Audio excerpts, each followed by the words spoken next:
అందరికీ నమస్తే అండి. బీజేపీ జాతీయ అధ్యక్షుడిగా ఎవరు కాబోతున్నారు? గత 3 నెలల నుంచి జాతీయ స్థాయిలో మీడియాలో కూడా జరుగుతున్న చర్చ ఇది. రకరకాల పేర్లు బయటకు వస్తున్నాయి. ఎక్కువగా మౌర్య గారి పేరు బయటకు వస్తూ ఉంది. ఇంకా కొంతమంది కేంద్ర మంత్రుల పేర్లు అవి ఇవి బయటకు వచ్చాయి. సరే, ఇవన్నీ పక్కన పెడితే ఇప్పుడు అనూహ్యంగా నిన్న ఉదయం నుంచి కూడా పురంధేశ్వర్ గారి పేరు, నిర్మలా సీతారామన్ గారి పేరు అండ్ వనతి శ్రీనివాసన్ గారి పేరు, వీళ్ళ ముగ్గురు పేర్లు తెర మీదకి వచ్చాయి.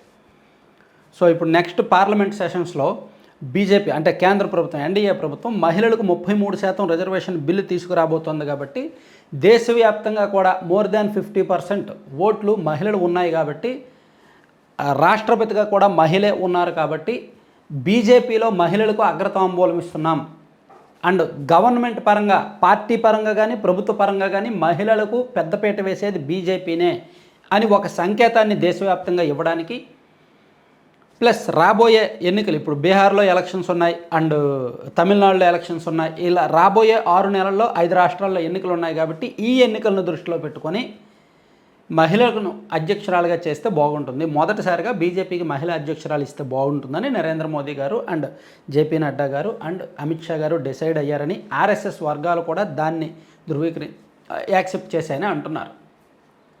ఇందులో రేసులో ఉన్న ఫస్ట్ నేమ్ నిర్మలా సీతారామన్ గారు. గడిచిన 10 ఏళ్లుగా ఆమె ఆర్థిక శాఖ మంత్రిగా ఉన్నారు.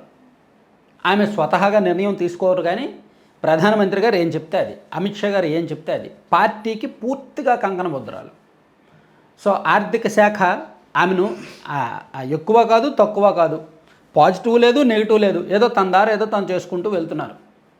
అత్యంత క్లిష్టమైన సందర్భంలో కూడా తన పని తను చేసుకుంటూ వెళ్తున్నారు. విమర్శలు వచ్చినప్పటికీ సమాధానాలు చెప్పుకుంటూ వెళ్తున్నారు.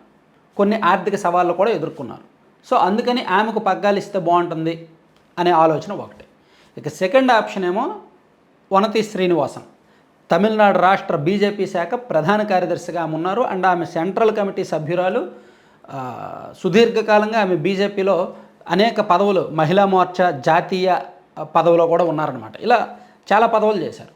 సో ఆమెకు విషయ పరిజ్ఞానం ఎక్కువ, రాజకీయాల మీద పట్టు ఎక్కువ, పరిచయాలు ఎక్కువ, ప్లస్ సౌత్ ఇండియాలో ఆమె బలం పనికి వస్తుంది అని భావిస్తున్నారు. కాబట్టి ఆమె పేరు పరిశీలన ఉంది. ఇక థర్డ్ ఆప్షన్ పురంధేశ్వర్ గారు. పురంధేశ్వర్ గారికి జాతీయ ప్రెసిడెంట్ కావడానికి అన్ని అర్హతలు ఉన్నాయి అని భావిస్తున్నారు.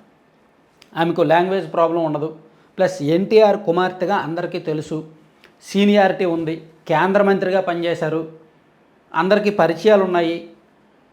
సో ఆమెకు ఇవ్వాలని భావిస్తున్నారు. అయితే నాకు తెలిసినంత వరకు పార్టీలో ఎలా ఉంటుందంటే, ఆర్ఎస్ఎస్ అండ్ బీజేపీ నిర్ణయాలు ఎలా ఉంటాయంటే, పార్టీలోకి కొత్తగా వచ్చిన వాళ్ళు కాకుండా, మధ్యలో వచ్చిన వాళ్ళు కాకుండా, మొదటి నుంచి వాళ్ళ రాజకీయ శకం ప్రారంభమైనప్పటి నుంచి పార్టీలో ఉన్న వాళ్ళకే ప్రాధాన్యత ఇస్తూ వచ్చారు. సో ఇప్పుడు పురంధేశ్వర్ గారు బీజేపీలోకి ఎప్పుడు వచ్చారు? 11 ఏళ్ల కిందట వచ్చారు, 2014 ఎన్నికలకు ముందు వచ్చారు కదా.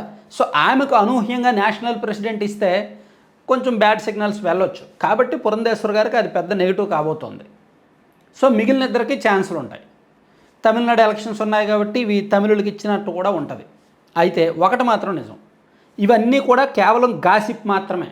లీకులు ఎవరో ఇచ్చారు, ఎవరో రాశారు, నేషనల్ మీడియాలో రకరకాల మీడియాలో వస్తున్న వార్తలు మాత్రమే. నాకు తెలిసి, నాకున్న కామన్ సెన్స్ ప్రకారం బీజేపీలో అనూహ్యమైన నిర్ణయాలు ఉంటాయి. ఎవరికి ఏ పదవి ఇస్తారో ఊహించడం కష్టం. మీరు చూడండి, మన రాష్ట్రంలో రాజ్యసభ సభ్యుడు ఎవరికి చాలా పేర్లు వచ్చాయి తెర మీదకి. విజయసాయిరెడ్డి గారికి ఇస్తారని, లేదంటే పలానా వ్యక్తికి ఇస్తారని, మాధవ్కి ఇస్తారని, అది ఇది రకరకాల పేర్లు తెర మీదకి వచ్చాయి. కానీ అనూహ్యంగా పాకా సత్యనారాయణ గారికి ఇచ్చారు. ఆయన అసలు మీడియాకి కనిపించరు, వినిపించరు, సైలెంట్గా ఆర్ఎస్ఎస్ వాది, పచ్చి బీజేపీ వాది. కానీ ఆయనకు రాజ్యసభ సభ్యత్వం ఇచ్చే వరకు ఆయన ఎవరనేది చాలామందికి తెలియదు. అలాగే రాష్ట్రంలో కేంద్ర మంత్రి పదవులు కూడా ఆయనకు శ్రీనివాస వర్మ గారికి ఇస్తారని ఎవరికి తెలియదు. ఆయనకు నరసాపురం ఎంపీ సీట్ ఇవ్వడమే ఎక్కువ. నిజానికి ఆయన కూడా ఊహించాల. ఆయన ఏదో పొత్తులో భాగంగా ఉండే ఎమ్మెల్యే సీట్ ఇస్తారేమో అనుకున్నారు.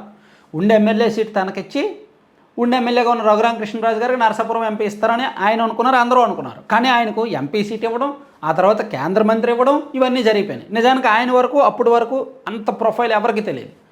ఈవెన్ ఇప్పటికీ ఆయనకి ఒక స్థాయి వరకే ఉంటున్నారనమాట, చాలా జాగ్రత్తగా ఉంటున్నారు. అంటే బీజేపీలో నిర్ణయాలన్నీ అనూహ్యంగానే ఉంటాయి, ఎటువంటి లీకులు ఉండవు. ఈవెన్ ఎమ్మెల్సీ పదవులు కూడా అంతే. బీజేపీ రాష్ట్ర అధ్యక్షులు చూడండి, తెలంగాణ రాష్ట్ర అధ్యక్షుడిగా రామచంద్రరావు గారికి ఇచ్చారు. ఆయన పేరు ఎవరికి తెలియదు, అంటే బయట మీడియాకి ఎవరికి తెలియదు. ఈవెన్ తెలంగాణలో ఉన్న మీడియా వాళ్ళు కూడా ఎంతసేపు ధర్మపుర అరవింద్ గారి చుట్టూనో, ఈటెల రాజేంద్ర గారి చుట్టూనో వీళ్ళ చుట్టూ తిరిగారు తప్ప రామచంద్రరావు గారి చుట్టూ తిరగల. అటువంటి అంటే BJP RSS back end work అంత స్ట్రాంగ్గా ఉంటుందన్నమాట. కాబట్టి నేషనల్ ప్రెసిడెంట్ విషయంలో కూడా మీడియా వాళ్ళు 10 పేర్లు చెప్పినా బీజేపీ వాళ్ళు 11వ పేరుకి ఇస్తారు. కాబట్టి ఏదైనా జరగచ్చు, అనూహ్యంగా జరుగుద్ది. ఇటువంటి వచ్చినవన్నీ కూడా గాసిప్స్గా చెప్పుకోవడానికి ఉపయోగపడతాయి తప్ప నిజమో కాదో అనేది మాత్రం చెప్పలేం. Thank you.